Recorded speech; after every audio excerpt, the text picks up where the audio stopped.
ओम नमो नारायण। श्री परमात्मने नमः।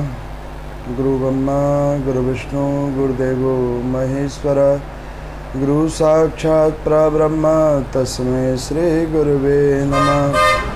मंगलम भगवान विष्णु मंगलम गुरुध्वज मंगलम पुंडरीकाक्ष मंगलाय तनो हरि। हरे कृष्णा कृष्णा कृष्णा हरे हरे, हरे राम राम राम हरे हरे। श्री मार्कंडेय पुराण की कथा। अद्भुत पुराणों की कथा की श्रृंखला के अंदर में भगवान श्रीमन नारायण ब्रह्म देवता, भगवान भूत भावन शंकर, इन त्रिदेवों के समृत उत्पत्ति पृथ्वी लोक के ऊपर में नाना प्रकार के अवतारों, जिसमें नाना प्रकार के मुनिजन, जीवजन, मानव, पशु पक्षी, अन्यत्र नाना प्रकार के प्रभु के अवतार,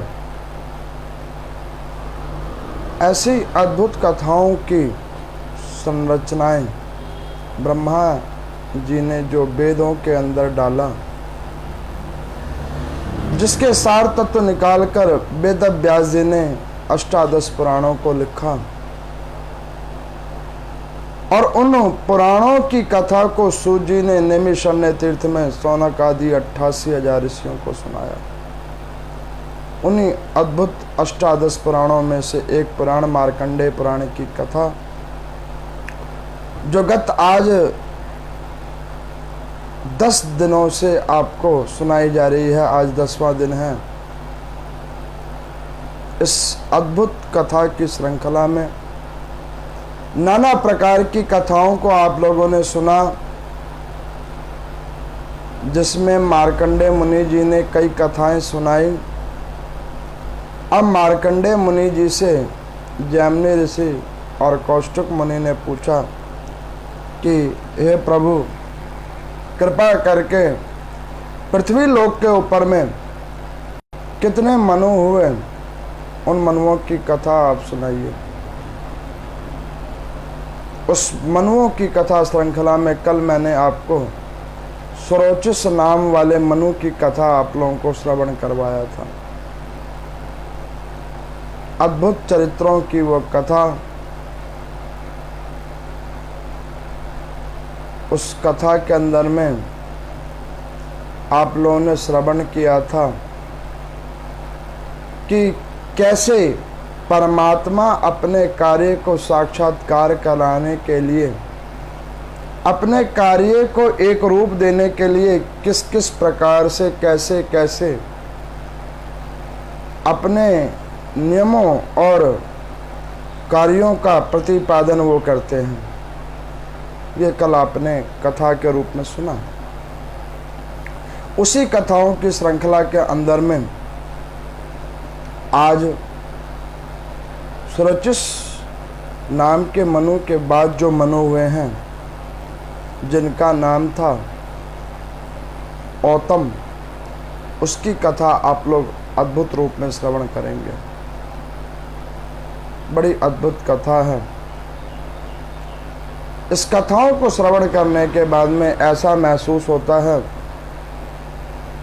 कि त्रिदेवों ने कितना कुछ मंथन करके इस सृष्टि को बनाया है।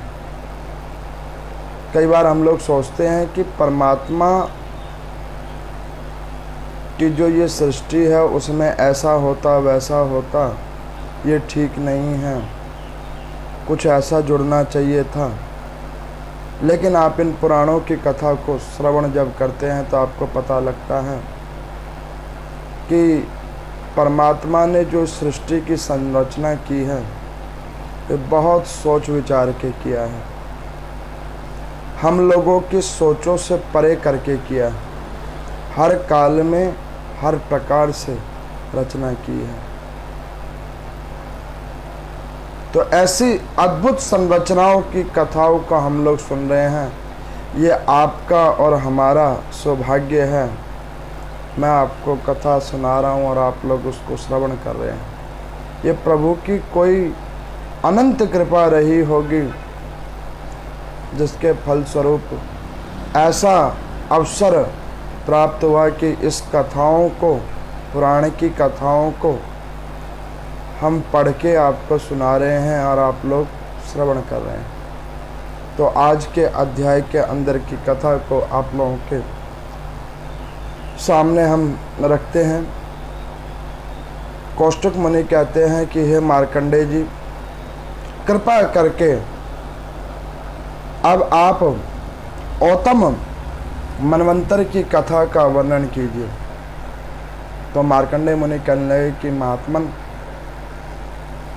इसकी एक पूर्व काल की कथा है।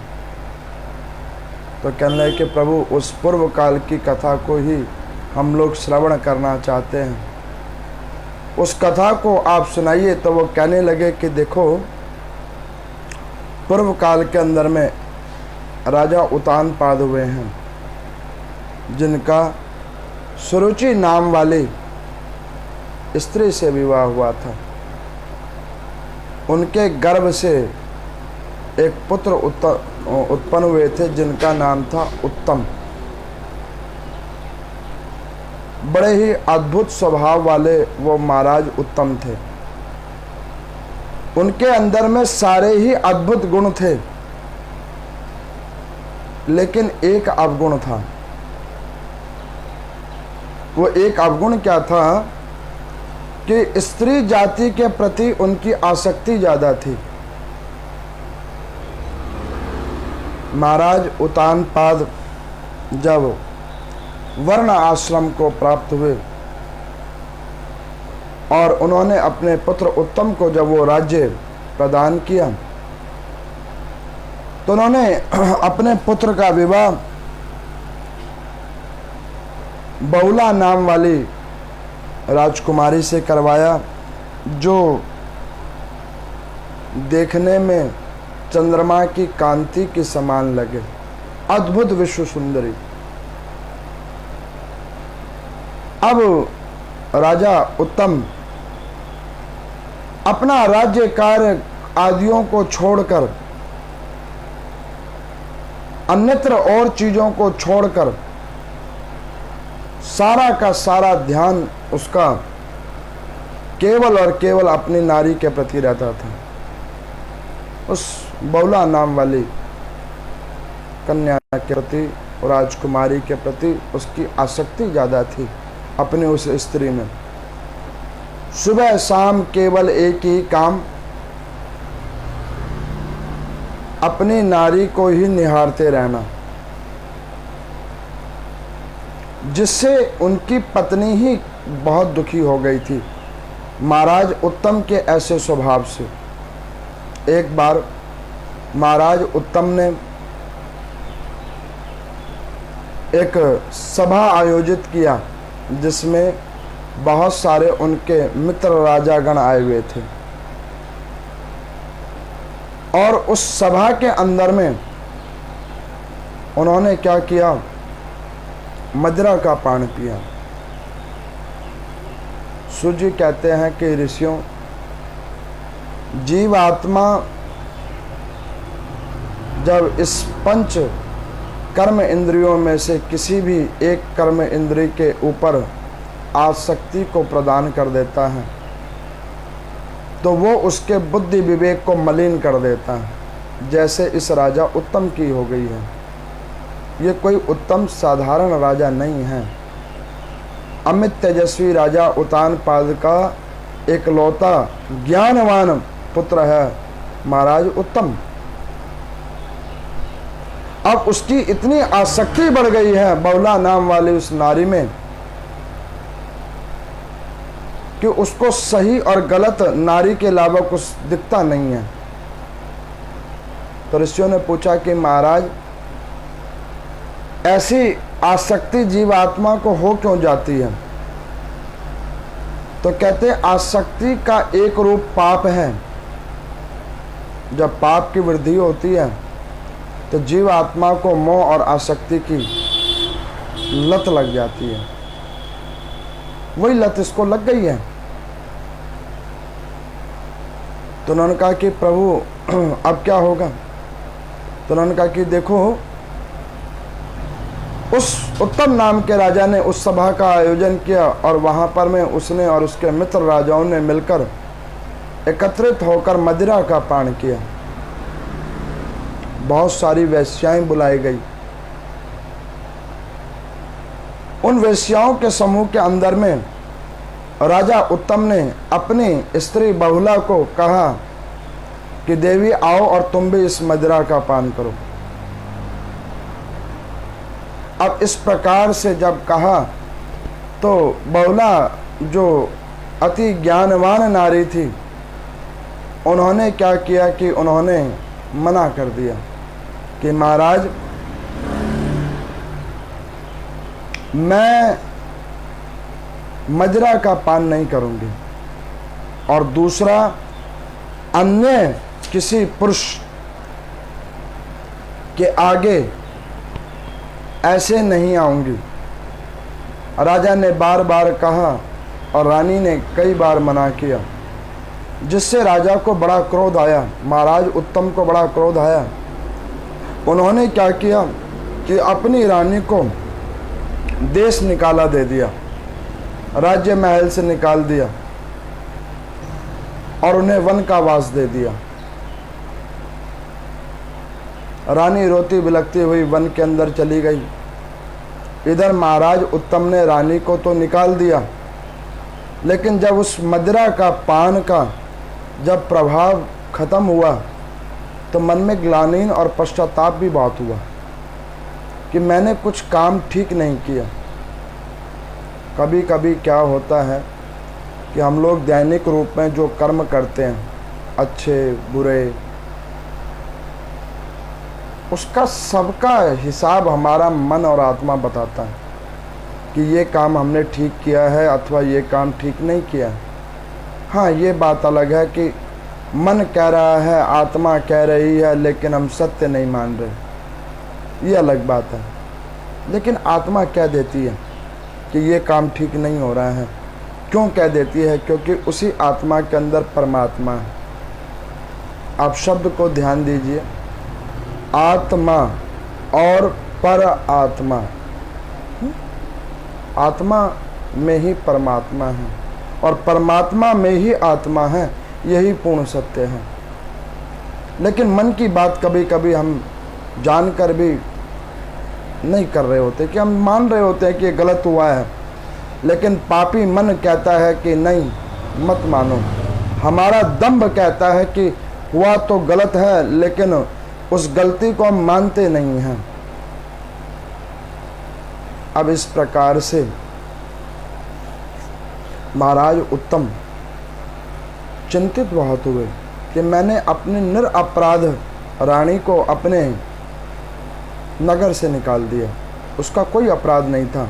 कुसंग मैंने किया और मैंने इतनी आसक्ति क्यों बढ़ा ली उस रानी के प्रति, जिसके कारण आज ये परिणाम निकला है। रानी को मैंने निकाल दिया। कुछ समय बीता। एक दिन राजा उत्तम की सभा के अंदर में एक ब्राह्मण देवता आए। तो वो ब्राह्मण देवता आए और उन्होंने राजा उत्तम को प्रणाम किया। कहा कि महाराज, मैं एक ब्राह्मण कुमार हूँ जो आपकी इस पावन नगरी के अंदर में निवास करता हूँ, आपकी इस अद्भुत नगरी के अंदर में निवास करता हूँ। तो उन्होंने कहा कि आइए ब्राह्मण देव, हम आपकी किस प्रकार से सहायता करें, मदद करें। तो उन्होंने कहा कि महाराज, शास्त्रों में वर्णित है कि राजा का धर्म है कि प्रजा का छठा भाग अगर उसे प्राप्त करना है तो उसे अपनी प्रजा की रक्षा सर्वप्रथम करनी चाहिए। अपने प्राणों पर भी खेलकर अपनी प्रजा की रक्षा करने का शास्त्रों में वर्णित है। तो महाराज उत्तम ने कहा कि ब्राह्मण देव, कृपा करके आप बतलाइए कि मैं आपकी किस प्रकार सहायता करूं। तो ब्राह्मण देवता कहने लगे कि महाराज, एक दिन की बात है, मैं कहीं किसी पूजा अनुष्ठान के लिए कहीं बाहर गया था। मेरी कुटिया के अंदर में मेरी ब्राह्मणी सो रही थी। उसका पता नहीं कौन अपहरण करके ले गया। तो राजा ने कहा कि महात्मन, मैंने आपकी ब्राह्मणी को नहीं देखा, मैंने तो आपको आज प्रथम बार देखा है, तो मैं आपकी ब्राह्मणी को ढूंढ कर लाऊंगा कैसे। तो उन्होंने कहा कि महाराज, मैं अपने ब्राह्मणी का रूप रंग आपको बतलाता हूँ, उसका आचरण और स्वभाव मैं आपको बतलाता हूँ, जिससे आपको उत्तम तरीके से उसको ढूंढने में एक सहायता मिलेगी। तो उन्होंने कहा कि ब्राह्मण देव, बताइए किस प्रकार की आपकी नारी है। तो उन्होंने कहा कि महात्मन, बिल्कुल श्याम वर्ण की मेरी नारी है, काला उसका पूरा रंग है, मुखमंडल उसका कुरूप है, खोटे स्वभाव वाली और शब्द और स्वर में कर्कशता है उसकी, छोटे से कद की और देखने में भी कोई विशेष सुंदरी नहीं है। ऐसा उसका रूप रंग है, ऐसा उसका स्वर है, बिल्कुल साधारण नारी से भी साधारण है। राजा उत्तम ने पूछा कि महाराज, ये ब्राह्मण देवता, जब ऐसे स्वभावों वाली आपकी नारी है, कर्कश स्वभाव वाली, कुरूपा है, तो महात्मन उस नारी को लेकर आप करोगे क्या? अगर आप कहें तो आपका किसी अद्भुत अन्यत्र किसी ब्राह्मण कुमारी से आपका विवाह करवा दें, किसी देश की राजकुमारी से आपका विवाह करवा दें। आप कहें इस नगर में बहुत सारी अद्भुत सुंदरी नारियां हैं, उनसे आपका पाणी ग्रहण संस्कार करवा दें। ऐसी नारी को लेकर आप करेंगे क्या, जिसका स्वभाव भी अच्छा नहीं है, रंग रूप भी अच्छा नहीं है और आपको भी कभी वो सुख प्रदान नहीं करती? तो ब्राह्मण देवता हंसकर कहने लगे कि महाराज, वो मेरी धर्म पत्नी है। हमारे शास्त्रों में क्या कहा जाता है स्त्री को? धर्म पत्नी। जो धर्म में सहभागी है वो धर्म पत्नी है। आजकल लोग क्या कहते हैं? वाइफ। वाइफ और धर्म पत्नी में बहुत बड़ा अंतर है। धर्म पत्नी कौन सी होती है? जो केवल शारीरिक भोग के लिए नहीं है, केवल भौतिक संसाधनों के लिए नहीं है, केवल बच्चों को प्रजनन करने के लिए वस्तु नहीं है। नारी वो है, वो स्त्री वो है, धर्म पत्नी वो है जो अपने पति के धर्म में उसका साथ दे, उसके सुख में दुख में उसका साथ दे, उसके हर क्षण उसके साथ खड़ी हो, उसे धर्म पत्नी कहते हैं। शास्त्रों में वर्णित है, पहले जो धर्म पत्नियां होती थी वो कभी भी अपने पति को छोड़कर नहीं जाती थी, इसलिए उनका नाम धर्म पत्नी थी। आजकल है वाइफ, जिसका फुल फॉर्म है without information fighting every time. Wife का फुल फॉर्म है। क्यों? क्योंकि उसके अंदर में धर्म का स्थान नहीं है, तो वो उसके अंदर में ऐसे गुण आचरण नहीं है, तो वो काम और भौतिक संसाधनों को लेकर एक पुरुष के साथ बांधी जाती हैं। इसी वजह से कुछ समय और कुछ क्षणों के बाद में वो या तो खुद छोड़ देती हैं या उनके जीवन की मधुरता कम हो जाती है। लेकिन धर्म पत्नी वो होती है जिसके आचरण और स्वभाव में सदैव धर्म का वास होता है, और जहाँ पे धर्म का वास होता है वहाँ पर प्रेम सदैव बना रहता है।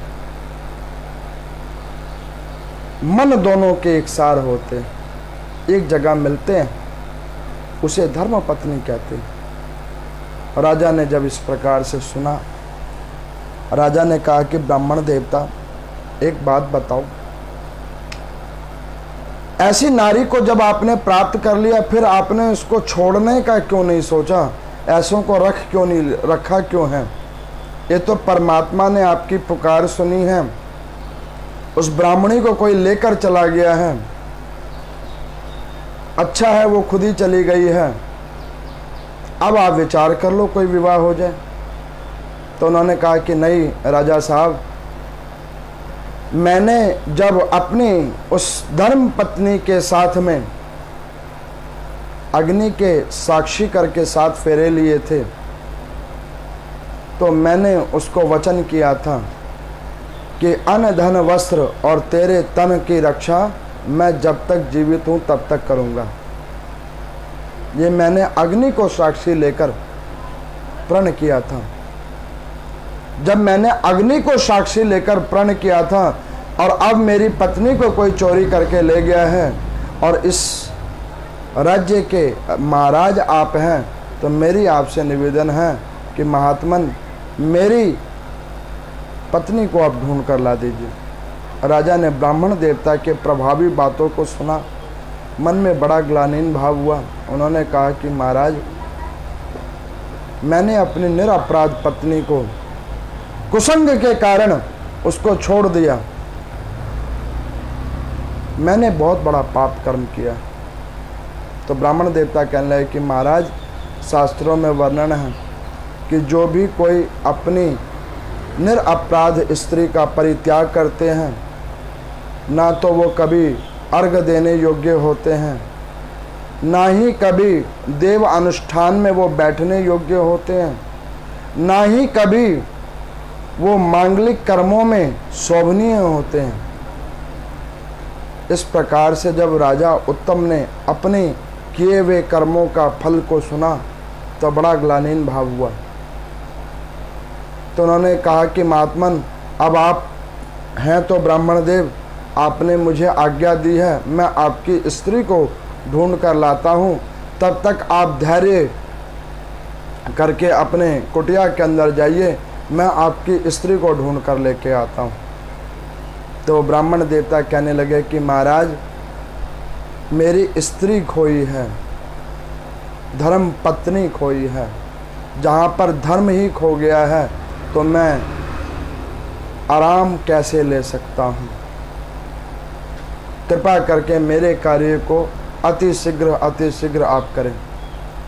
राजा ने सारी बात सुनी, अपने घोड़े पर सवार हुए महाराज उत्तम मन में विचार करते गए कि ऐसी स्वभाव वाली नारी को भी इन्होंने धर्म में स्थान दिया हुआ है, और मैंने तो सती सावित्री अपनी निरपराध रानी को बाहर निकाल दिया। अब ऐसा विचार करते करते महाराज वन के अंदर में चले गए। वन के अंदर गए तो वहाँ पर ऋषि श्रृंगी बैठे हुए थे।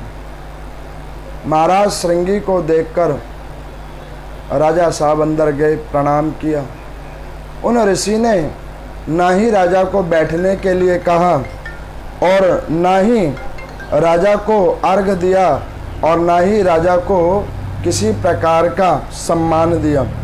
जब राजा को ना ही अर्घ दिया और ना ही किसी प्रकार का सम्मान दिया तो राजा ने स्वयं ही पूछ लिया। तो राजा के पूछते के साथ ही उन ऋषि श्रृंगी ने कहा कि महाराज, आपने अपनी निरपराध पत्नी को निकाल दिया अपने घर से। उस निरपराध रानी को निकाल देने के दोष के कारण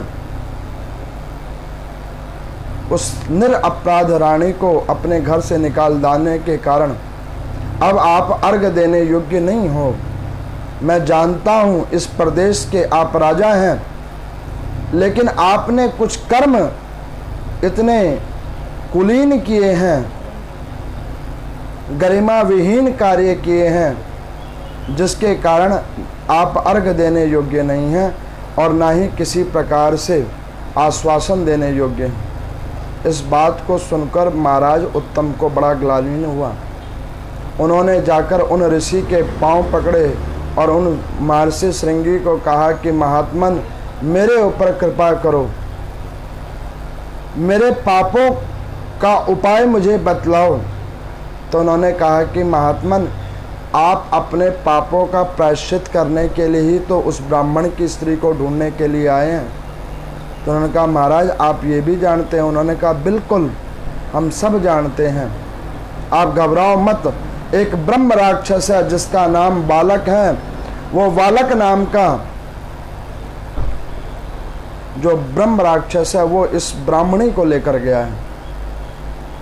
यहाँ से थोड़ी दूर मंदराचल पर्वत की कंदराओं के अंदर में एक गुफा के अंदर में उस ब्राह्मणी को लेकर गया है। महाराज, आप वहां जाओ और जाकर उस ब्राह्मणी को छुड़ाकर उसके ब्राह्मण को दे आओ। महाराज उत्तम घोड़े के ऊपर सवार हुए, पहुंच गए मंदराचल पर्वत की कंदराओं में, और उस कंदरा के अंदर में जैसा ब्राह्मण ने बतलाया था बिल्कुल वैसे ही प्रकार की एक नारी को देखा।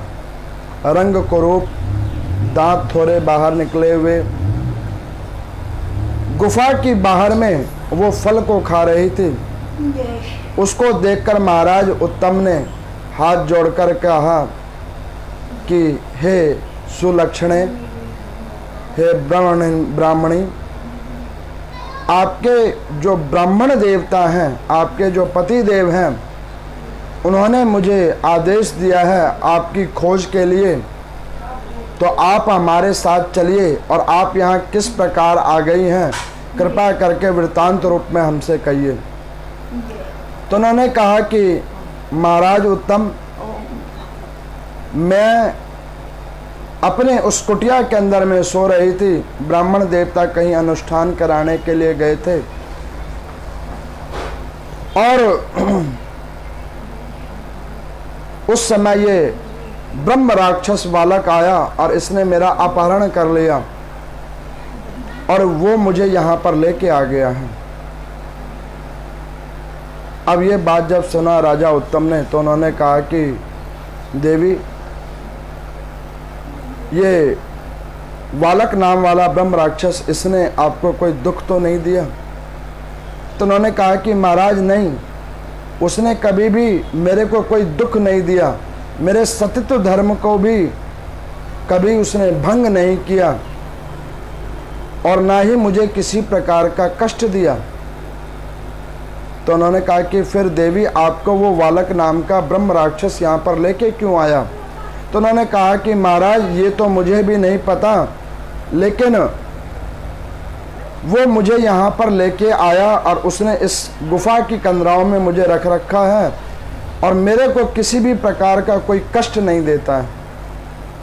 महाराज उत्तम ने कहा कि हे सुलक्षणे, मैं आपको लेने के लिए आया हूँ, कृपा करके आप चलें मेरे साथ। आपके पति देव, उन ब्राह्मण देवता ने मुझे आज्ञा दी है, आप मेरे साथ चलें। अब इस प्रकार से जब निवेदन किया तो वो ब्राह्मणी ने कहा कि महाराज, जिस प्रकार से उस बालक नाम के राक्षस ने मेरे को किसी भी प्रकार का दुख नहीं दिया, कोई कष्ट नहीं दिया, मेरे सती धर्म का मुझे उस सतित्व धर्म का उसको भंग नहीं किया है, उसी प्रकार से मैंने भी उस बालक नाम वाले ब्राह्मण देवता को एक वचन दिया है कि मैं उसके वचना अनुसार उस क्षेत्र को छोड़कर मैं नहीं जाऊंगी, उसके उस क्षेत्र को छोड़कर मैं नहीं जाऊंगी। मैंने उसे आश्वासन दिया है। तो उन्होंने कहा कि ठीक है देवी, जो आपने वचन दिया है उस वचन का मैं मान रखता हूँ। अब मैं यहाँ पर मैं प्रतीक्षा करता हूँ कि वो बालक नाम का ब्रह्म राक्षस आए। तो यहाँ पर मैं कुछ क्षणों के बाद में वो बालक नाम का ब्रह्म राक्षस आया। उसने आते के साथ ही उस राजा उत्तम को देखकर हाथ जोड़कर खड़ा हो गया। तो राजा उत्तम ने पूछा कि क्या तुम ही ब्रह्म राक्षस हो? तो उन्होंने कहा बिल्कुल। तो तुमने इस ब्राह्मण की नारी का हरण क्यों किया है? तो वो कहने लगे कि महाराज, मैं आपको अपने पूर्व जन्म का एक इतिहास कहता हूँ। वो कहने लगे कि बताओ। कहने लगा कि महाराज, मैं पूर्व जन्म के अंदर में एक यक्ष था। मुझे अपनी सुंदरता के ऊपर में इतना दंभ हो गया था कि मैं नाना प्रकार की अप्सराओं के साथ में नृत्य करते हुए महाराज वहाँ पर बैठे हुए ब्रह्म ऋषि दुर्वासा की साधना को मैंने भंग कर दिया था। मेरे उस एक चूक का परिणाम मुझे ये मिला कि उन दुर्वासा ऋषि का ध्यान टूटा और उन्होंने क्रोध में आकर मुझे श्राप दे दिया और श्राप देकर मुझे ब्रह्म राक्षस की योनि में आने का श्राप दिया। महाराज, इस ब्राह्मणी को खाने की भी मेरे को इच्छा नहीं है और ना ही इस ब्राह्मणी में मेरी कोई आसक्ति है, क्योंकि मेरे घर में ही नाना प्रकार की अप्सराएं हैं। मैं तो जीव आत्माओं को खाता भी नहीं हूँ, मैं तो फल फूल खाकर फलाहार होकर रहता हूँ, क्योंकि श्राप के द्वारा मैं ब्रह्म राक्षस बना हूँ। वास्तविक में तो मैं यक्ष हूँ। तो महाराज उत्तम ने पूछा कि अब तुम्हारा क्या होगा? तो कहने लगे कि फिर मैंने उन महर्षि दुर्वासा के जब चरण पकड़े, क्षमा याचना की कि महात्मन, मेरे पाप दोषों का क्षमा कर दीजिए, मेरे दोष को आप क्षमा कर दीजिए। जब इस प्रकार से मैंने उनको निवेदन किया तो वो दुर्वासा ऋषि ने मुझे कहा कि दिया हुआ श्राप तो कभी भी निष्फलित तो नहीं होगा, लेकिन वस्तुत रूप में तुमने पश्चाताप किया है। तो जब महाराज उत्तम का राज्य आएगा और वो जिस दिन तुम्हारे पास में किसी खोज से तुम्हारे क्षेत्र पे आएंगे, तब तुम्हें इस अधर्म वाले राक्षस योनि शरीर से छूटकर पुनः इस यक्ष वाले शरीर को प्राप्त करोगे। अब इस प्रकार से सुनकर उत्तम महाराज के मन में एक अद्भुत वार्ता आई कि कई कालों से मेरे जन्म का निर्धारण हुआ पड़ा था। मेरा इस पृथ्वी लोक पे आने का एक ध्येय था। कई लोग ये पूछते हैं कि पंडित जी महाराज, हम किस ध्येय से आए थे? एक श्रद्धालु ने मुझे पूछा, सुनकर मेरे को बड़ी अच्छी बात लगी। कहते कि पंडित जी, पृथ्वी लोक पर हम किस ध्येय से आए हैं? मेरे को उनकी बात सुनकर बड़ा आनंद आया। मैंने उनको बोला कि परमात्मा हर जीवात्मा को कोई ना कोई ध्येय लेकर ही पृथ्वी पे भेजते हैं। बगैर कारण के तो कोई भी कार्य होता ही नहीं है। हाँ, ये बात अलग है कि हमें आज तक अभी वो कारण नहीं पता लग रहा है। कर्म भोगने तो आए ही हैं, उसके बाद भी कई चीज़ों को प्रभु ने हमारे आने से पहले निर्धारित किया हुआ है। कुछ सोचकर हमें यहाँ पर भेजा है उस परम पिता ने। अब इस प्रकार से उस बालक नाम वाले राक्षस की बात सुनी। महाराज उत्तम ने कहा कि एक काम करो, तुम्हारी ये अधम योनि से तुम्हें मैं मुक्त करूंगा। आप इस ब्राह्मणी का तुमने क्यों अपहरण किया, कृपा करके मुझे वो बतलाओ। तो उन्होंने कहा कि महाराज, इनके जो पति हैं ब्राह्मण देव हैं, वो ब्रह्म राक्षसों का मरण करने के लिए एक यज्ञ कर रहे थे। उस यज्ञ के कारण नाना प्रकार बार मेरे को कई विपत्तियों का सामना करना पड़ रहा था।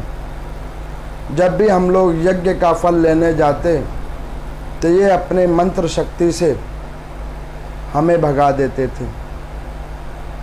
तो हमने विचार किया कि इन ब्राह्मण देवता की अगर नारी का हरण कर लेंगे तो यज्ञों का फल भी ले लेंगे और मेरी इस अधम योनि से भी मेरी मुक्ति हो जाएगी। इस अधम योनि से मुक्ति पाने के लिए मैंने ये इन ब्राह्मणी को हरण करके लेके आया हूँ। महाराज, मेरा इनके प्रति कोई भी दुर्विचार नहीं है। इसको सुनकर महाराज उत्तम ने कहा कि एक बात बताओ कि तुमको मुक्त होना है? तो उन्होंने कहा, महात्मन, मैं मुक्त होने के लिए ही तो इतना क्रम से ये खेल खेला है। तो उन्होंने कहा कि एक काम करो कि इस ब्राह्मणी को आदर और सम्मान के साथ उन ब्राह्मण देवता के पास में विनय के साथ हाथ जोड़कर उनको आदर समेत प्रदान करके आओ। इतने तुम, मैं अपने महल पहुंचता हूं, तुम मुझे मेरे राज्य सभा में मिलो। अब यहाँ पर में महाराज उत्तम ने सुना कि ऋषि ने भी ऐसा कह दिया। ब्राह्मण देवता ने तो कहा ही कहा, ऋषि ने भी ये कह दिया कि जहाँ पर स्त्री का सम्मान नहीं है वो पुरुष किसी काम का नहीं है। मैंने बहुत गलत काम किया। अब वो बालक नाम का उन ब्राह्मण देवता की स्त्री को छोड़कर आए। जब वो छोड़कर आए तो उन्होंने कहा कि महाराज आज्ञा करें, क्या करूं? तो उन्होंने कहा कि बालक, एक काम करो, कृपा करके मेरी ऐसे ऐसे नाम, बहुला नाम वाली स्त्री है, निरपराध उस रानी को मैंने अपने राज्य से बाहर निकाल दिया। तुम तो सारी कलाओं को जानते होगे, कृपा करके मेरी उस रानी को मेरे पास ले आओ। अब उसने कहा कि महाराज, मैं आपको मार्ग तो बता सकता हूँ, लेकिन वहाँ से मैं उन आपकी रानी को ला नहीं सकता, क्योंकि मेरी भी शक्तियाँ एक जगह पर स्थिर हो जाती हैं। तो उन्होंने कहा ठीक है। तो उन्होंने कहा कि महाराज, अब आप आज्ञा करें तो मैं इस पापी शरीर से मुक्त हूँ। तो उन्होंने कहा बिल्कुल। तो उन्होंने कहा कि इस पापी शरीर से मैं मुक्त कैसे होऊंगा? तो उन्होंने कहा कि इस पापी शरीर से मुक्त होने का एक ही तरीका है कि ओम नमो नारायण का नाम संकीर्तन करके महाराज आप मेरे ऊपर में जल का छिड़काव कर दो तो ये मेरी अधम योनि खत्म हो जाएगी।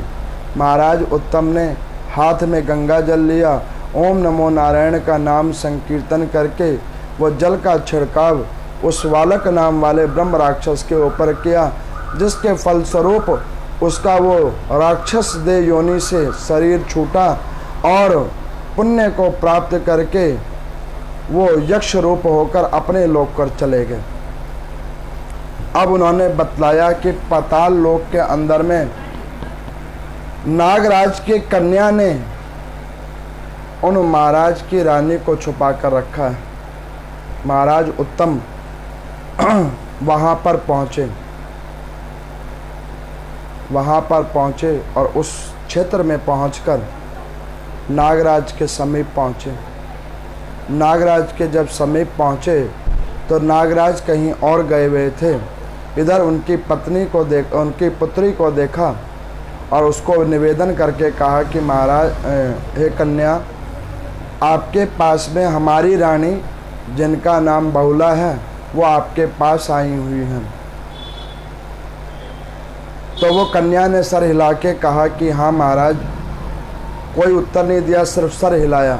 इसको सुनकर महाराज को लगा कि शायद ये भी मेरी कथा को जानती है और ये भी मेरे पाप कर्मों के द्वारा ये भी बोल के उत्तर नहीं दे रही है। राजा ने सर झुका लिया।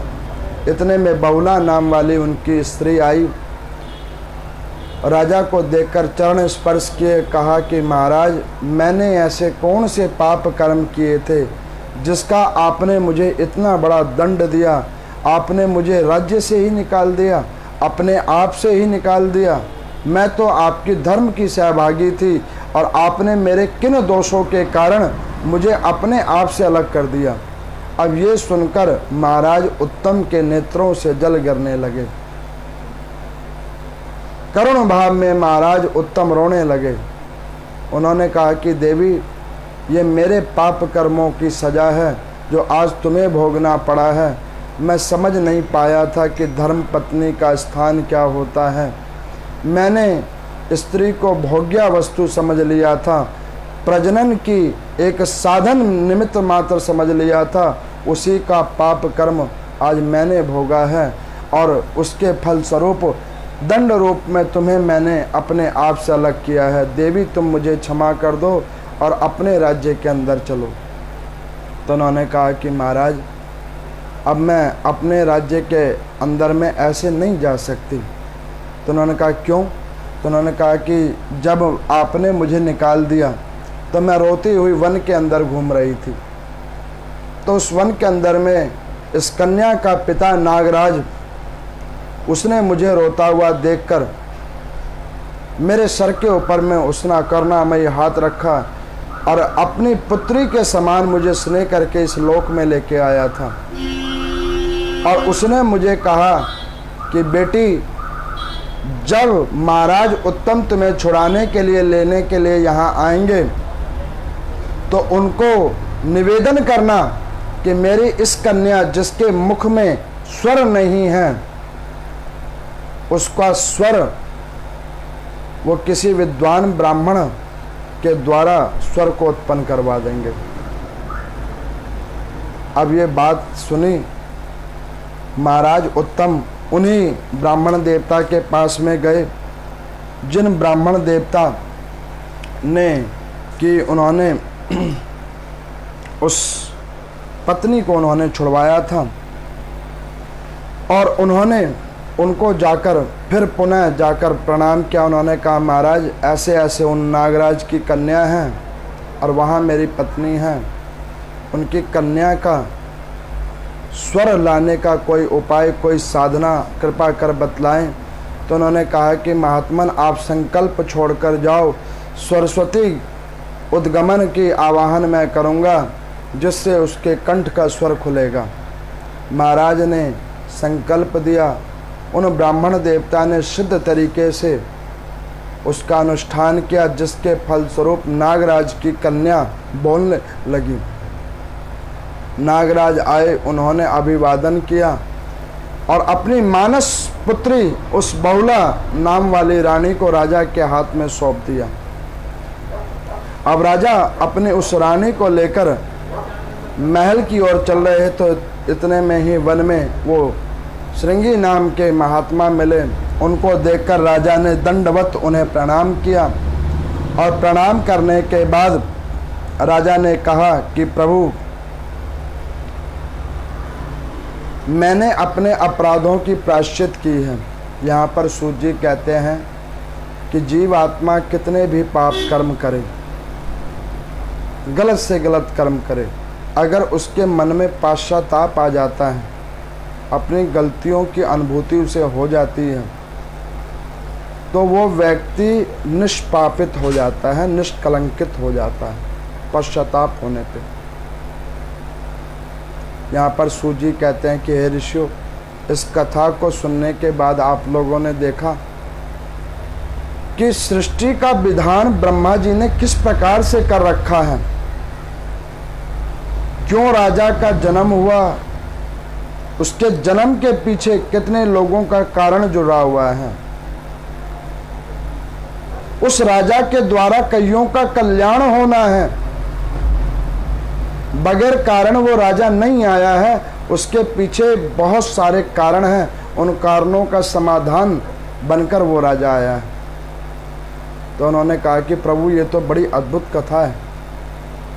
परमात्मा ने किसको क्यों पृथ्वी पे भेजा है वो जीवात्मा नहीं समझ सकता, लेकिन परमात्मा सब विचार करके जीवात्मा को भेजते हैं। आप देखते होंगे कईयों से आपको बड़ा स्नेह होता है, कईयों से आपके वैर होता है, कोई आपको सुख देता है, कोई आपको दुख देता है, अकारण कोई नहीं दे रहा है। ये सब परमात्मा के द्वारा निर्धारित जीवात्मा ही आपको सुख अथवा दुख दे रहे हैं। ये पहले से ही प्रारब्धों के अनुसार, कर्मानुसार आपके भाग्यों में लिखा हुआ है।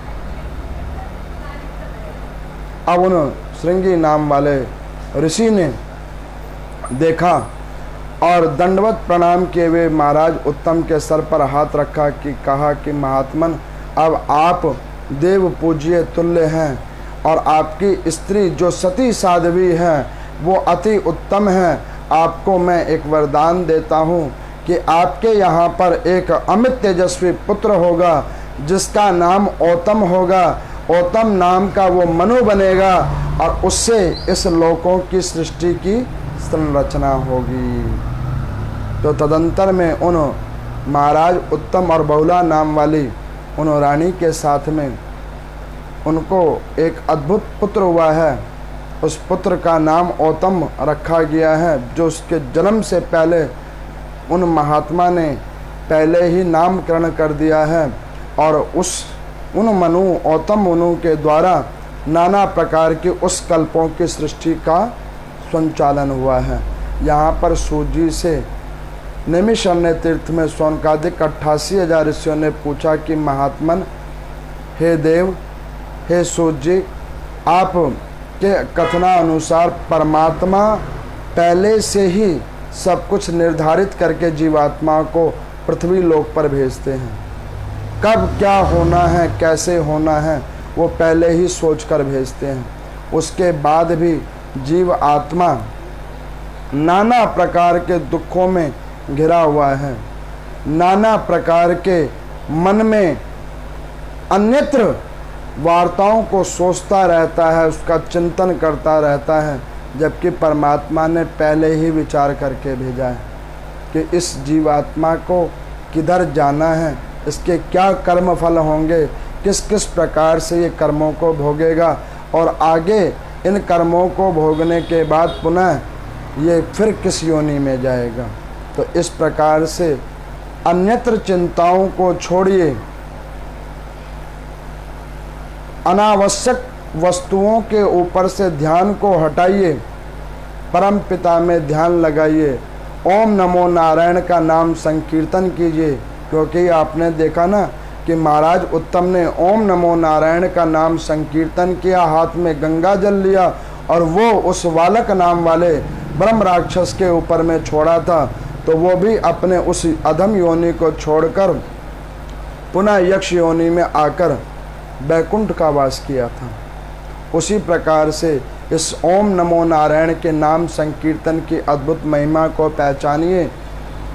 व्यर्थ चिंता करना छोड़ दीजिए कि हमारा क्या होगा, हमारे बच्चों का क्या होगा, आगे क्या होना है, कल क्या होगा। अरे जिस परम पिता ने इस पृथ्वी लोक पर भेजा है उसे सब चिंता है कि आज क्या होगा और कल क्या होगा, आपका क्या होगा और आपके बच्चों का क्या होगा। वो परम पिता परमात्मा सब जानता है। तो जो लोग उस परम पिता परमात्मा में विश्वास करते हैं, ओम नमो नारायण का नाम संकीर्तन में विश्वास करते हैं, कभी भी परमात्मा उसको निराश नहीं होने देते हैं।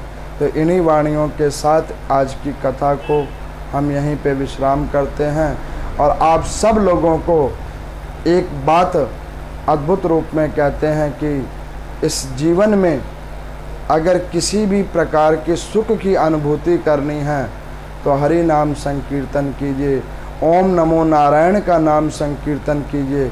इसी से आपका और आपके परिवार का कल्याण होगा। ओम नमो नारायण।